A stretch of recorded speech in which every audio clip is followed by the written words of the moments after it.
I'm David Hoffman, filmmaker, and I'm about to show you a clip from a documentary film I made as a young guy back in 1965 in New York City, involved with union negotiations.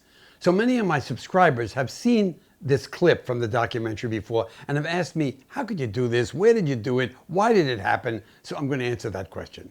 So think about 1965, 16 millimeter, very heavy camera with a wire connected to the sound audio recorder, a Nagra, 26 pounds, and a boom mic, one boom mic, and one 12 to 120 millimeter zoom lens. That's me. That's the moment. How did I get this scene? So I'm at the AFL-CIO local union negotiation between, I think, the city of New York and the union. Bunch of guys around the room smoking cigarettes like crazy, but at that time we all breathed in that stuff. And I say to them, guys, you got to make this real. Documentaries are real, and yet you don't film reality, you got to stage reality. So I want you to create live here right now what would be a union negotiation. So in answer to your questions, that's how this was shot. It wasn't just accidental. They knew what they were doing. They knew the camera was there, of course. People in front of the camera always know that the camera is there. That's one of my strong views towards documentaries. There is no truth. There's just a reality created by people with a camera present, trying to show what life is like for them negotiating this garbage contract, I think. So take a look. I think you'll enjoy it. It's pretty dramatic. And the people, well, they're rough. They're New Yorkers. There are a lot of New Yorkers still like that, but I'm a New Yorker. I come from New York. They're my people. They're the people I grew up with. They're people I knew. At the moment, they didn't seem all that rough to me, but now that I've traveled the world and lived so many places, I guess they are. What do you think? Any equipment in the park department, whether it be in forestry, in shops, or out in the field, the trucks belong to the motor vehicle operators. That's their title in the city of New York, to drive all equipment for the city of New York. You have a man getting $13,000 driving a vehicle which is out of title, and a man is sitting down $7,000. That's all he gets for a starting salary. A motor vehicle operator. Why doesn't the city put a motor vehicle operator on that truck for $7,000 rather than have a man that's a qualified tree surgeon, $13,000, riding behind a wheel of a truck, driving a truck? What is he doing that for, Mr. Lord? Now let's get that straight. Every negotiation. What do we have motor vehicle operators hired for? What do we have motor vehicle operators hired for? Do we hire forestry men to drive trucks, or do we have motor vehicle operators? Service. We have motor vehicle. That's your interpretation of a crew service. I'll take and show you a truck down there that's 20,000 pounds. That's a motor vehicle operator's a responsibility to drive through a city street. It is and you not. have to have a professional man behind that wheel. You're not a professional. Let's get something straight. Listen to me. Who's not a professional? You're not a I'm a professional. professional driver. For the city of New York, I had to take an examination, and I had to pass. You are a civil servant who took an exam. Now, Tom Lurie, you notice for a fact, I brought this out before the Department of Personnel 3 years ago when I went to a meeting, and she told me that she was going to look into this and have things taken care of. Not a thing was done. Go around the city of New York and see what's being done in the parks department. Because of lack of coverage. And you got your laborers that belong in these playgrounds driving the vehicles all over the city of New York. Now get them off the truck. You know what he's saying? Save money. I understand what and he's get saying. the place What do you straight want? out. Wait a second. What are you You going know to what do he's about saying that? here? You know what he's saying here?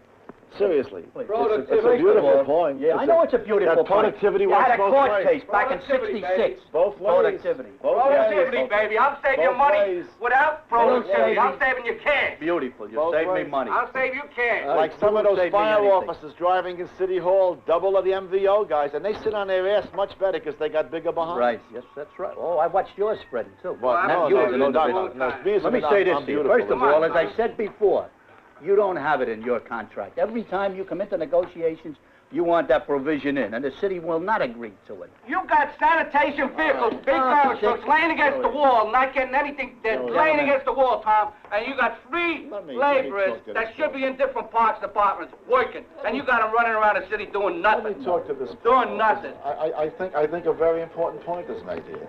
Efficiency and productivity works both ways. Some of the most inefficient practices come from you guys. I don't have to tell you about the high-cost drivers. Joey was just mentioning it to you. Now, it seems to me if we want to get one house in order, we ought to get them all in order. If you don't want him sitting on his duff, we don't want a $13,000 or $12,000 a year man driving the vehicles. Maybe efficiency from your side can match efficiency from our side. No, let's go a little further than that. On some of these small agencies, we only have a few MVOs that may drive a commissioner or maybe a deputy. Majority of the time, he's just sitting in the office. And when he sits in the office, he don't sit by himself. He's sitting and he talks to somebody else. So I don't have just one person doing nothing. I end up with two people doing nothing. You say these fellas driving these big commissioners are sitting on their butt doing nothing. I have to differ with you. I've been doing it for 19 years, and I'm in sanitation. I've been driving the big bosses. I've been bringing people to and fro. That car never stands still. Every time an MBO wants to do something different, give me a little more production, we're being stopped by somebody else. It's not our job. You're not supposed to do it. So we're trying to show productivity. Wonderful, you're doing it. That's what we want. But everybody isn't like you or your age. No, don't classify only me. My whole MBO, in-house sanitation. Hold it already, will you? For Christ's sake, I want to move on. You're holding it already. Let's get a clarification before we go any further. We're not going to get... Mr. Laura, You're going to have what does it mean, but... Joseph, I just want the meeting. Just 1 second, one clarification. He's under the opinion that his chauffeur sits on his butt. Now, hold on a second. Hey, just a minute. Come on, Tom, answer this one. Did you ever drive a truck around the city of New York? Try it someday and see if you're sitting on your butt doing nothing. Hold it a minute. For Christ's sake. Gotta change the image here. You are a wild group, you are. Bet your life we are. You are a wild group. We are. Everyone knows it's nonsense, but they play the game. We talk about increased efficiency and productivity. Well, it'll have to start with the mayor first, who's terribly inefficient. And then let's work it out. And you know something? You'll get all the increased efficiency, all the increased productivity, and you won't get gigantic wage increases. Guess what?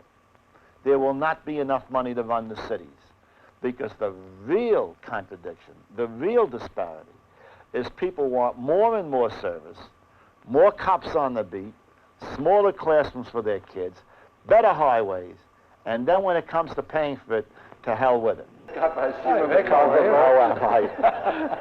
was telling John, seriously, I was just saying him that we come down to this hole every year with the same crisis that your chief executive visits on it. Seriously, Tom, when the hell is this going to stop? Well, there's got to be some sense to a budget in this damn town.